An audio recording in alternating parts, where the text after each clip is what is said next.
70s 80s Grandma's cooking recipe. Hello friends, வாங்க இன்னைக்கு cooking comedy என்னன்னு பார்க்கலாம். வணக்கம் டே, இது திருநெல்வேலி மினுமினுக்கும் தங்க செம்மண்ணு டே.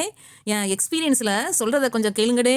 70s 80s எக்ஸ்பீரியன்ஸில் ஏன் சொல்கிறேன் டே. இந்த காலத்தில் WhatsApp group, CCTV camera, GPS எல்லாம் ஃபேமஸ் டே. நாம் என்ன பண்ணுறோம் ஏது பண்ணுறோன்றத சுலபமாக தெரிஞ்சுக்கலாம் டே. ஆனால் அது கூட சில நேரம் தப்பாக காட்டிடும் டே. ஆனால் அந்த காலத்தில் தெருக்கு தெரு 4 பாட்டிமாரு முச்சந்தியில் உட்காந்துக்கிட்டு அடுத்தவைய கதையை பேசிக்கிட்டு இருப்பது போல தான் இருக்குண்டே. ஆனால் கண்ணு சிசிடிவி போல ரெக்கார்டு பண்ணிட்டு இருக்குண்டே. ஆமாண்டே, அந்த காலத்து டெக்னாலஜி டே. பாட்டிமார் தான் மேப்பே. என்ன சிசிடிவி ரெக்கார்ட் பண்ணி 1ன்னு காட்டும். ஆனால் இந்த பாட்டிமார் 1 9ன்னு ரெக்கார்ட் பண்ணி காட்டிடுவாங்க டே.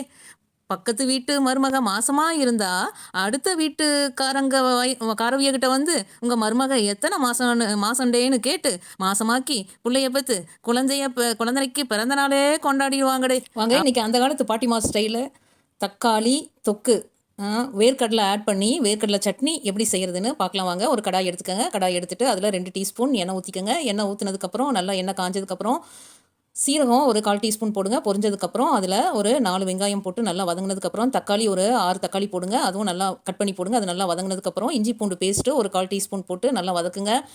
ரெட் சில்லி பவுடர், தனி மிளகாத்தூள் மட்டும் இருக்கிறது, அது ஒரு 3/4 டீஸ்பூன் உங்கள் காரத்துக்கு ஏற்ற மாதிரி போட்டு நல்லா வதக்கிக்குங்க. வதக்கி எடுத்துகிட்டு மிக்ஸி ஜாரில் போட்டு நல்லா அரைச்செடுக்கணும். அரைச்சிட்டு அது கூட வந்து மிக்ஸி ஜாரில் போட்டு அது கூட வேர்க்கடலை நல்லா தோலெல்லாம் எடுத்துட்டு அது கூட போட்டு ஒரு 4 டீஸ்பூன் வேர்க்கடலை போடுங்க. போட்டுட்டு அது கூட போட்டு நல்லா அரைச்சிக்கிடுங்க. கொஞ்சமாக தண்ணி விட்டு சால்ட்டு கொஞ்சமாக ஆட் பண்ணிக்கோங்க. இஞ்சி பூண்டு பேஸ்ட்டில் ஏற்கனவே சால்ட் இருக்கும். ஸோ அதனால் கொஞ்சமாக சால்ட்டு போட்டு ஆட் பண்ணி நல்லா ஃபைன் பேஸ்ட்டாக அரைச்சிக்கோங்க.